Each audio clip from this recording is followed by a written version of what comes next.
야담과 옛날 이야기 가득한 백세야담. 정말 재밌어요. 저처럼 구독과 좋아요 잊지 말고 꼭 눌러주세요. 설악산 깊은 곳에 고즈넉해 보이는 암자가 있었습니다. 이곳에는 만석이라는 젊은 남자가 부처님의 가르침을 받고 있었지요. 그러던 어느 날 큰 스님을 따라 한 여인이 찾아온 것이었습니다. 스님들만 있는 이곳에 예쁜 여인이 찾아오다니 만석이는 가슴이 심하게 뛰는 것이었습니다. 우연치 않게 여인과 눈까지 마주치니 얼굴이 화끈 달아오르는 것이었지요. 아랫마을에 사는 화정이라는 여인이라네. 자네도 알고 있는가? 황씨, 영감네 집에 들어간 첩실이라고 하더군. 그 집안 씨가 말랐다고 한동안 난리였지 않은가? 화정, 저 여인이 집안을 살릴 수 있다고 드렸는데 얼마나 고생이 많았겠는가? 그럼 지금은 왜 여기에 온 것인가? 보면 모르겠는가? 보나마나 첩실 역할을 제대로 못한 게지.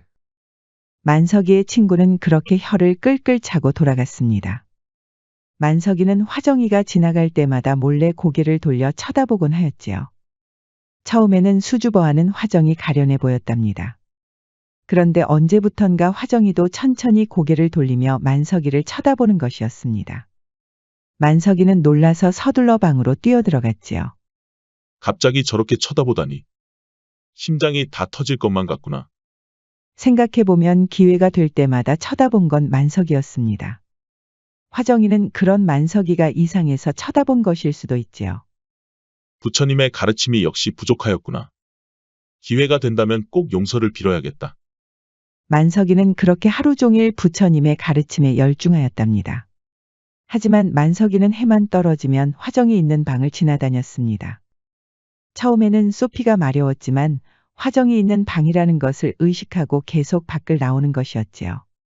친구에게는 산책을 한다고 핑계를 대곤 하였습니다. 화정이의 얼굴은 볼 수 없었지만 문으로 비치는 화정이의 모습은 너무나 아름다운 것이었습니다.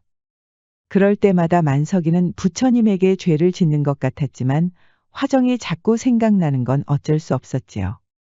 그러던 어느 날이었습니다. 만석이 폭포 앞에서 수양 중이었지요. 그러다 멀지 않은 곳에서 여인의 웃음소리가 들리는 것이었습니다. 만석은 감았던 눈을 뜨고 조심스럽게 소리가 나는 곳으로 가보았습니다. 그런데 그곳에 다름 아닌 화정이 있는 것이었지요. 화정이 목욕을 하다가 무슨 일이 생각이 나는지 자꾸 웃는 것이었습니다. 처음 절에 올 때만 해도 얼굴에 그늘이 가득했는데 저렇게 환하게 웃고 있는 모습을 보고 있으니 만석이도 기분이 좋아지는 것이었습니다. 그러다 그만 만석이가 들키고 말았습니다. 거기 누구요? 낭자, 부디 저를 용서하시오. 앞에서 수양 중이다가 소리가 나서 그만. 만석 스님이 아니십니까? 제가 오히려 수양을 방해한 것 같아 송구합니다. 그렇지 않습니다. 수양을 하다 잡생각을 한 건 저입니다. 부디 용서하소서. 만석이는 그렇게 절로 돌아왔지만 화정이 생각에 잠을 이루지 못했습니다. 어떻게든 잠에 빠지면 꿈에 화정이가 나오는 것이었지요. 만석아, 그러지 말고 이리로 와. 너 자꾸 장난치면 가만히 안 둘 거야, 화정아. 꿈에서 깨어난 만석이는 소스라치게 놀랐습니다. 세상에, 이게 무슨 불경이란 말인가. 다른 사람도 아니고 화정 낭자와 서로 말을 놓으며 장난을 치다니. 사실 만석이는 부처님의 가르침을 오랫동안 받으며 지쳐가고 있었습니다. 여성의 따스한 온기가 절실히 필요한 것이었지요. 그러다 화정이 절에 들어오면서 잡생각도 많아진 것이었습니다. 부처님의 가르침이 역시 부족하구나. 만석이는 다음 날부터 다시 부처님의 가르침에 매진하였습니다. 큰 스님은 그런 만석이의 사정도 모르니 기특하기만 하였지요. 만석이는 한참 부처님의 가르침을 받고 엄숙한 자세를 취하고 있었습니다. 부엌에서 밥을 지을 때도 마찬가지였지요. 그런데 그때 화정이 부엌으로 들어오는 것이었습니다. 만석 스님, 밥 지으세요. 만석이는 화정이를 보는 순간 부처님의 가르침은 온데간데 없어졌습니다. 만석 스님, 밥 잘 지으세요. 화정이의 다정한 목소리에 취하여 부처님이 뭘 알려줬는지 까마득히 잊어버리는 것이었지요. 그야 부엌것 생활이 얼마인데요. 제가 지은 밥은 큰 스님도 당해내지 못합니다. 만석은 수줍게 웃었습니다. 그런데 화정이 갑자기 만석이의 얼굴을 뚫어지게 쳐다보는 것이었습니다. 만석은 심장과 몸까지 얼어버렸지요. 전에 폭포 앞에서는 송구하였습니다. 아닙니다, 낭자. 제 수양이 부족한 탓입니다. 그런데 만석 스님이 있으셔서 참 다행이라는 생각이 들었습니다. 만석이는 깜짝 놀랐지요. 그게 무슨 말씀입니까, 낭자? 다른 사람이 아니라 만석 스님이 봐주셔서 좋았거든요. 그러면서 만석이의 손을 따뜻하게 잡아주는 것이었습니다. 만석이는 처음으로 얼굴이 새빨개진 것이었지요. 만석이도 천천히 화정이의 얼굴을 훑어보았습니다. 정말 아름다운 얼굴이었습니다. 하지만 때마침 친구의 기척이 들려서 잡던 손을 놓을 수밖에 없었습니다. 만석이는 처음으로 친구가 원망스러웠습니다. 이복에 되도록 화정 낭자와 말을 섞지 않는 것이 좋아. 그게 무슨 말인가? 이 친구가 이렇게 세상 물정에 어두워서야 화정 낭자가 첩실 역할을 못해서 이곳까지 온 게 아닌가. 그게 어쨌다는 건가? 이 사람이 참 이렇게 순진해서야 황씨, 영감이 화정 낭자를 계속 주시하고 있다 이 말일세. 그게 무슨 말인가? 이제 황씨 영감과 상관없는 게 아닌가? 황씨, 영감이 소문이 날까 두려운 게 아닌가. 나름 양반이라고 체면을 중요하게 여기는 게지. 그럼 자네 말은 황씨 영감이 화정 낭자를 감시라도 한다는 겐가? 자네 아직 눈치 못 챘구먼. 화정 낭자 주변으로 수상한 사내들을 보지 못했는가. 만석이는 놀라서 부엌 주변을 두리번거렸지요. 만석이 친구는 웃음이 터졌습니다. 이 순진한 친구 말이야. 그놈들을 찾을 거면 밖으로 나가야지. 하여튼 겁은 많아가지고. 만석이는 삐친 얼굴로 부엌을 지키고 있었습니다. 친구가 나간 이후에는 조심스럽게 밖을 나왔지요. 친구가 말한 대로 수상한 사내들이 있는지 찾아봤지만 암자 주변은 쥐 죽은 듯이 조용했습니다. 그러던 어느 날이었습니다. 화정이 산책을 나온 것이었습니다. 만석이는 그런 화정이를 눈여겨보다가 천천히 따라갔지요. 친구에게는 부족한 나무를 하러 간다고 핑계를 댔습니다. 그런데 멀지 않은 곳에 웬 사내들이 보이는 것이었습니다. 만석이는 친구가 한 마리 떠올라 순간 겁이 덜컥 난 것이었습니다. 설마 저 사내들은 황씨 영감의 사람들일까요? 그렇게 얼마 가지 않아 사내들이 화정이 뒤를 바짝 따라온 것이었습니다. 그러자 화정이도 겁을 먹은 것이었지요. 당신들은 누구요? 누군데 계속 나를 따라다니는 것이오? 만석이도 겁이 나서 주춤하고 있었습니다. 얼른 뛰어가서 화정이를 보호하고 싶었지만 사내들이 워낙 험상궂게 생겼으니 말이에요. 우리가 누군지는 알 필요 없고 괜히 황씨 어르신 말하고 다니지 말라 이 말이오. 그게 무슨 말이오? 2번 말하지 않을 테니 잘 들으시오. 첩실 역할 제대로 못했으면 조용히 눌러앉아 살라 이 말이오. 저는 잠시 쉬러 암자로 온 것뿐입니다. 그런데 어찌 이러시오? 황씨 영감이 보내서 온 것이오. 우리가 누군지 알 필요 없다 하지 않았소. 혹시라도 누구한테 황씨 어르신 얘기하면 그때는 그 사람 목숨은 책임지지 못하오. 뒤에서 엿듣던 만석이는 식은땀이 흘렀습니다.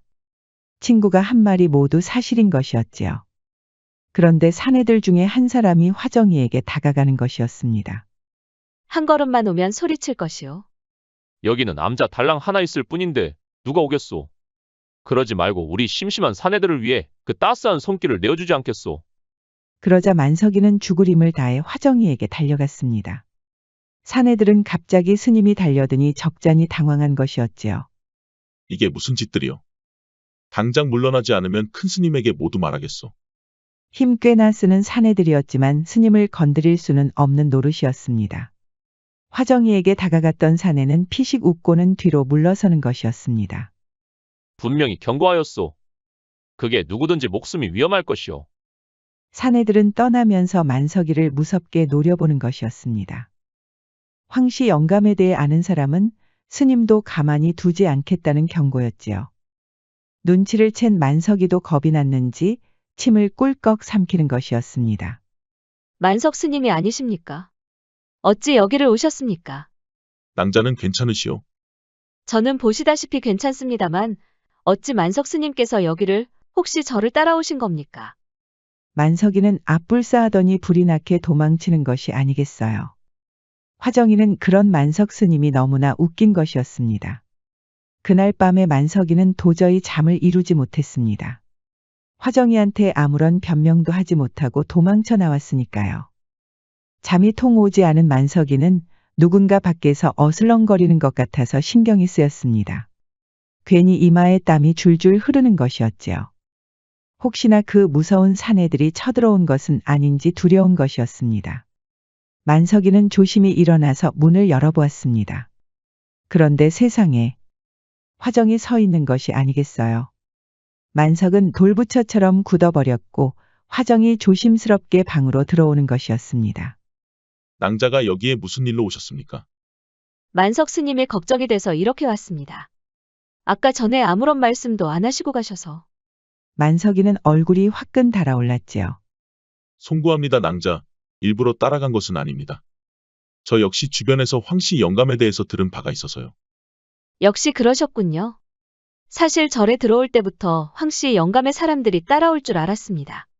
이제는 황씨 영감의 첩실이 아니지 않습니까? 그런데 어찌 낭자를 감시하는 겁니까? 그야 체면 때문이 아니겠습니까? 황씨 영감이 다정할 때는 참 좋은데 질투심과 의심이 워낙 많으셔서 괴팍하기도 했답니다. 이렇게 절에 들어온 것도 황씨 영감 성격 때문이었지요. 절에서는 아무래도 떠드는 입이 적으니까요. 만석이는 그제야 화정이의 심정을 이해할 수 있었습니다. 그런데 화정이는 만석이를 유심히 보더니 미소를 짓는 것이었습니다. 그래도 만석 스님이 계셔서 모처럼 기분이 좋아졌습니다. 그게 무슨 말씀입니까? 사실 처음 여기 올 때부터 만석 스님이 눈에 띄지 뭡니까? 제가요? 어찌 그렇습니까? 저를 계속 쳐다보셨잖아요. 물론 저와 같은 여인이 암자에 오는 게 흔한 일은 아닙니다만 저에게 마음을 쓰시는 것 같아 기분이 좋았습니다. 폭포에서 목욕을 할 때 갑자기 스님 생각이 나서 웃어버렸지 뭐예요. 만석이가 화정이의 웃음소리에 끌렸던 이유가 있었지요.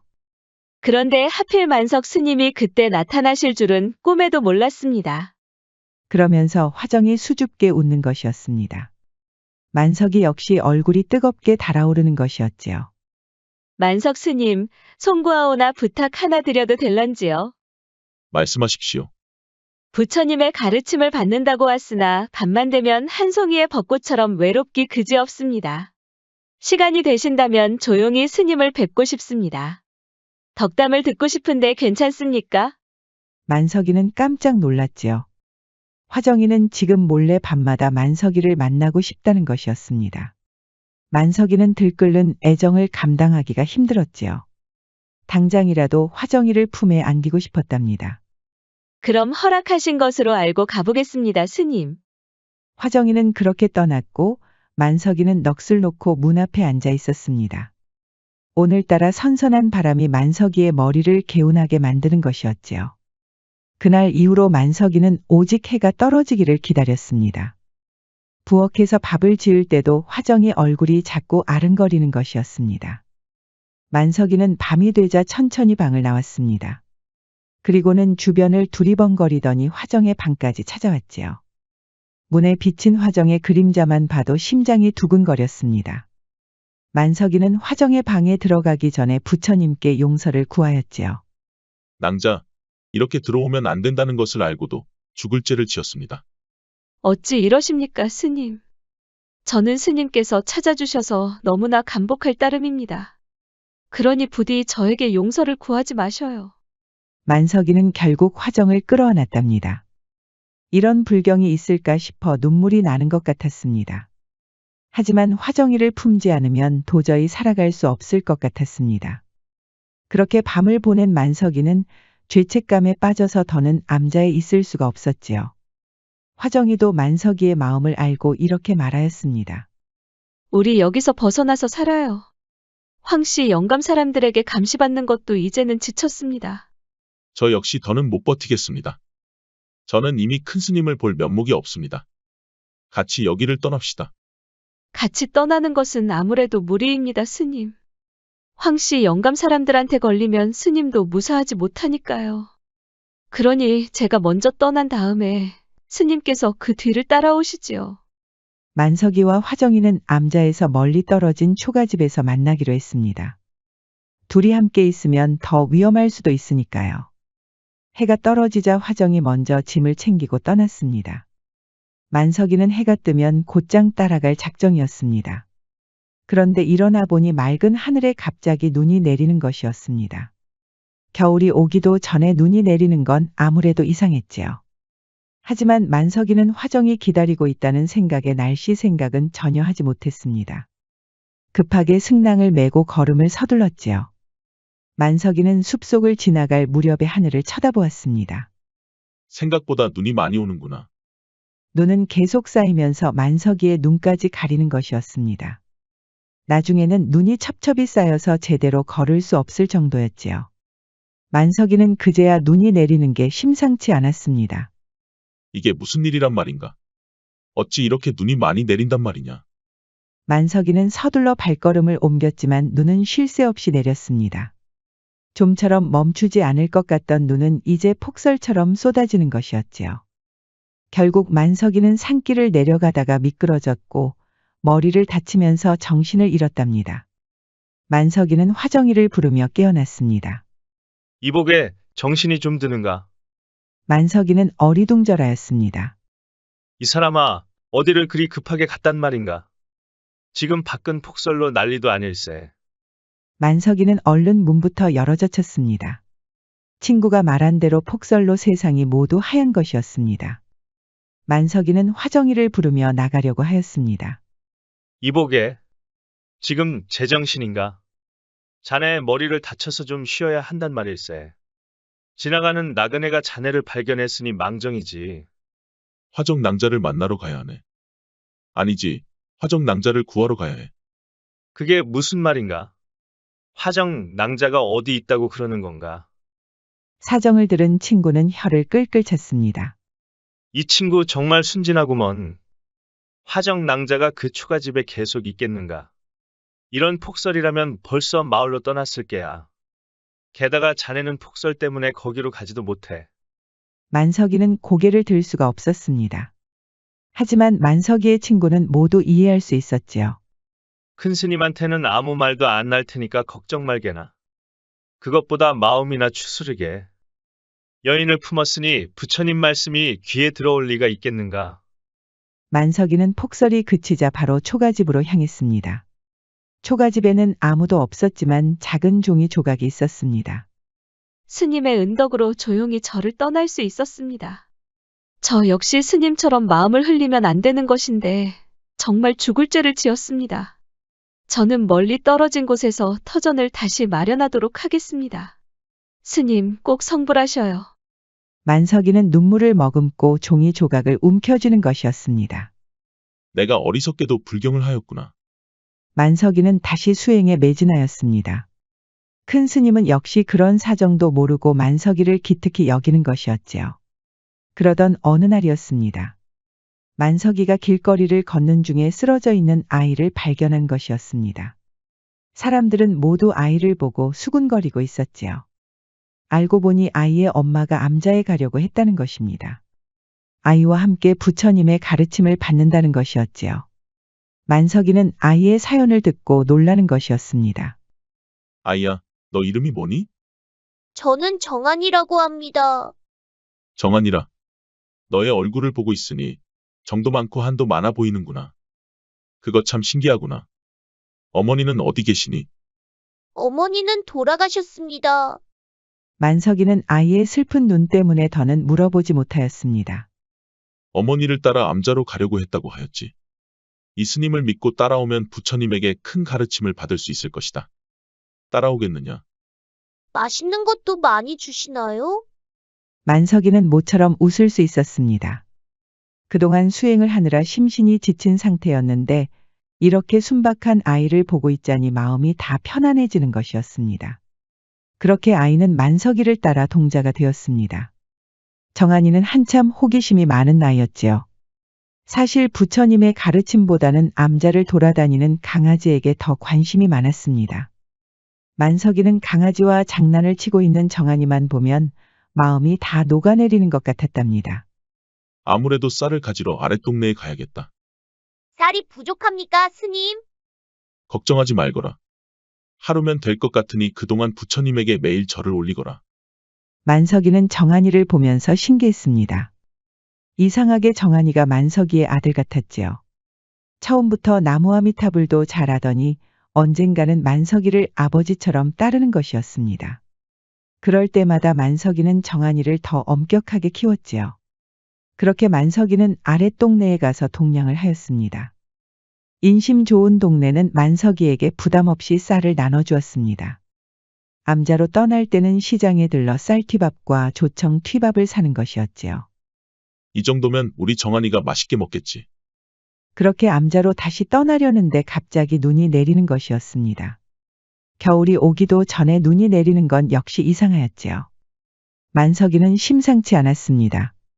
갑자기 화정이를 만나지 못했던 그날이 떠오른 것이었습니다. 만석이는 서둘러 산을 올랐는데 예상대로 눈이 조금씩 쌓이는 것이었습니다. 결국 앞을 가릴 정도로 폭설이 내리는 것이었습니다. 정한이는 안 된다. 그 어린 것을 혼자 두면 안 돼. 만석이는 있는 힘을 다해 산을 올랐습니다. 그렇게 밤새도록 산을 올랐으나 쌓이는 눈앞에서는 도저히 힘을 쓸 수가 없었지요. 그러다 발을 헛디뎌 머리를 다치고 말았습니다. 깨어난 만석이는 그 어느 때보다 절박했습니다. 정한이를 구하러 가야 합니다. 만석이 앞에는 친구와 큰 스님도 있었습니다. 만석아, 지금껏 한 번도 없었던 폭설이 내렸다는구나. 아무리 가고 싶어도 암자까지 갈 방도가 없단 말이다. 큰 스님 말씀이 옳아. 지금 폭설은 도저히 멈출 기미가 보이지 않는다네. 하지만 정한이를 구하러 가야 합니다. 그 어린 것이 혼자 있습니다. 쌀도 없어서 먹을 것도 없단 말입니다. 만석이가 특별히 슬픈 이유는 따로 있었습니다. 아무리 봐도 정한이가 자기 아들 같았지요. 만일 화정이와 만나서 오순도순 살았다면 정한이처럼 어여쁜 아들을 낳을 수도 있었으니까요. 어쩌면 화정이와 이루지 못한 인연을 정한이가 이어가는 게 아니었을까요? 폭설은 큰 스님 말씀대로 멈출 기미가 보이지 않았습니다. 그렇게 기나긴 겨울이 끝나고 봄이 시작됐습니다. 만석이는 그동안 정한이 생각에 마음이 타들어갔습니다. 음식도 입에 들어가지 않아서 수행을 할 때마다 더 심신이 지쳤지요. 폐인이 다 된 만석이를 돌봐준 사람은 친구밖에 없었습니다. 봄이 되고 눈이 모두 녹았습니다. 만석이는 바로 암자로 향했습니다. 친구와 큰 스님도 뒤를 따랐습니다. 암자는 너무나 고요했습니다. 만석이는 마음의 각오를 단단히 하고 문을 열었습니다. 하지만 정한이는 온데간데 없는 것이었습니다. 부엌에도 없었고 암자 주변에도 없었지요. 정한이와 함께 뛰어놀던 강아지도 보이지 않았습니다. 그러다 작은 법당 문을 열었다가 기겁한 것이었습니다. 정한이가 멀쩡히 살아있는 것이 아니겠어요. 만석이뿐만 아니라 큰 스님과 친구도 화들짝 놀란 것이었습니다. 정한아, 어찌 살아있는 것이냐? 스님이 말씀하신 대로 부처님에게 매일 절을 올렸습니다. 그러니까 배가 전혀 고프지 않았습니다. 그래도 그렇지. 그 추운 겨울을 견딜 수도 없었을 터인데. 저는 계속 이 법당 안에 있었습니다. 그러니 몸도 추운 줄도 몰랐습니다. 그러자 큰 스님이 천천히 정한이에게 다가갔습니다. 여기서 겨우내 혼자 있었는데 무섭지 않았느냐? 하나도 무섭지 않았습니다.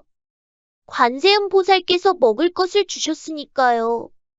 그제야 큰 스님이 놀라서 고개를 숙이는 것이었습니다. 스님께서 말씀하시는 극락을 본 것 같습니다. 여기 염주도 만들었습니다, 스님. 만석이는 정한이에게 염주를 받았습니다. 이상하게 염주에서 빛이 나는 것 같았지요. 이 아이는 성불을 하였구나. 어찌 이런 일이 있을 수가. 그러자 정한이 몸에서 아름다운 빛이 나는 것이었습니다. 만석이는 정한이를 끌어안고 펑펑 눈물을 흘렸습니다. 훗날 이 소식이 알려지자 많은 사람들이 암자를 찾으려고 하였답니다. 지금까지 스님을 무시하던 사람들까지 찾아와 소원을 비는 것이었지요. 어찌 인간들이 저럴 수 있단 말인가? 저 중에 내가 동냥을 하러 갔을 때는 침을 뱉던 놈도 있었단 말일세. 듣고 있던 만석이는 허우하고 웃는 것이었습니다. 이복에 그래도 이렇게라도 마음을 의지할 수 있다는 곳이 있다는 게 얼마나 좋은가. 아무래도 여기까지 오는 길을 정리해야겠네. 그게 무슨 말인가? 자네도 알겠지만 여기까지 오는 길이 얼마나 험했단 말인가. 우리처럼 부처님 말씀을 전하는 사람들이야 그렇다고 쳐도 저기 있는 사람들은 얼마나 힘이 들고 시간을 낭비한단 말인가. 만석이가 말한 대로 암자까지 오는 길은 너무나 험하였답니다. 그래서 만석이는 편히 올 수 있도록 길을 정리하였지요. 그런데 훗날 이곳을 오는 사람들의 감정은 조금씩 무뎌졌다고 합니다. 땀을 뻘뻘 흘리며 힘들게 찾아오면 그만큼 암자를 맞이하는 기분은 말로 할 수 없을 정도로 감격하였지요. 그래서 처음 갔을 때 그 감격을 이제는 느낄 수 없다고 합니다. 청심과욕이라는 말이 있습니다. 마음을 깨끗이 하여 욕심을 적게 가진다는 뜻이지요. 요즘처럼 험한 세상에 마음을 정화시키는 이야기였습니다. 지금까지 백세야담 두 번째 이야기였습니다. 백세야담 많이 사랑해주세요. 구독과 좋아요, 알림 설정도 잊지 마시고 꾹 눌러주세요. 애정이 담긴 댓글도 많이 부탁드립니다. 야담과 옛날 이야기 가득한 백세야담 어떠셨나요? 앞으로도 재밌고 감동적인 이야기가 가득하니 많이 기대해주세요. 기대해주세요. 기대해주세요.